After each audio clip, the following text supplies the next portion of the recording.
Hello friends, ఈరోజు ఈ వీడియోలో నేను ఎంతో హెల్దీ అండ్ టేస్టీ అయిన పెసరట్టు రెడీ చేయబోతున్నాను. ఎలా రెడీ చేశాను అనేది చూసేయండి. ముందుగా పెసర్లని ఒకరోజు ముందుగానే నైట్ నానబెట్టుకోవాలి. కొన్ని రైస్ కూడా నానబెట్టుకోవాలి. రైస్ ఒక గ్లాస్ తీసుకుంటే డబల్ క్వాంటిటీలో పెసాలు తీసుకోవాలండి.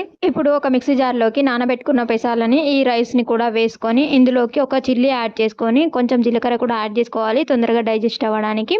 వేసుకొని మిక్సీ పట్టుకోవాలి. కొద్దిగా వాటర్ యాడ్ చేసుకుంటూ మిక్సీ పట్టుకోవాలి. దోశ కన్సిస్టెన్సీ కంటే కొంచెం మందంగా తిక్కుగా పట్టుకోవాలి.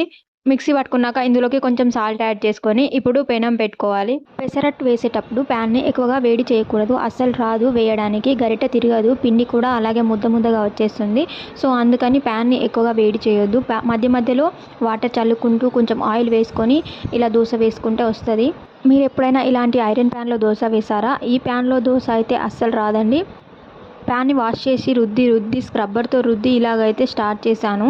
ఫస్ట్ అయితే చపాతీలు చేశానండి ఒక 2 days. అవి కూడా అతుకుపోయాయి. తర్వాత దోశ స్టార్ట్ చేశా, కొంచెం మెల్లిమెల్లిగా వస్తున్నాయి. అమ్మో, ఈ పెనం మీద దోశ వేసే కంటే నాన్ స్టిక్ పెనం బెటర్ అనుకున్నాను స్టార్టింగ్లో, కానీ ఇప్పుడైతే కొంచెం మంచిగానే వస్తున్నాయి. స్టార్టింగ్లో నేను చపాతీతో స్టార్ట్ చేశాను సీజనింగ్ చేశాక. ఇక నా పెసరట్టు విషయానికి వస్తే పెసరట్టు టేస్ట్ అయితే చాలా బాగుందండి. ఇలా అట్టు వేసాక క్యారెట్ తురుము, కొత్తిమీర తురుము, ఆనియన్ వేసుకుంటే ఇంకా టేస్ట్ డబల్ అవుతుంది. పల్లి చట్నీతో తింటే టేస్ట్ అయితే చాలా బాగుంటుంది. మీరు కూడా తప్పకుండా ట్రై చేయండి. చూడండి, ఇక్కడ నేనైతే చాలా బాగా తింటున్నాను. హెల్దీ ఇంకా ఫైబర్ రిచ్ ఫుడ్ అయితే ఇదే అని చెప్పచ్చు. మెయిన్గా ఇందులో అయితే ఎక్కువగా ఫైబర్ ఉంటుంది. ఈ పెసరట్టుని చికెన్తో కానీ మటన్తో కానీ ట్రై చేస్తే చాలా బాగుంటుందని చెప్తున్నాడు మా హస్బెండ్. అయితే పల్లి చట్నీ కంటే ఇదే బాగుందని చెప్తుండు. ఈ వీడియో కనుక మీకు నచ్చితే ఒక లైక్ చేసి సబ్స్క్రైబ్ చేసుకోండి ఫ్రెండ్స్. బాయ్.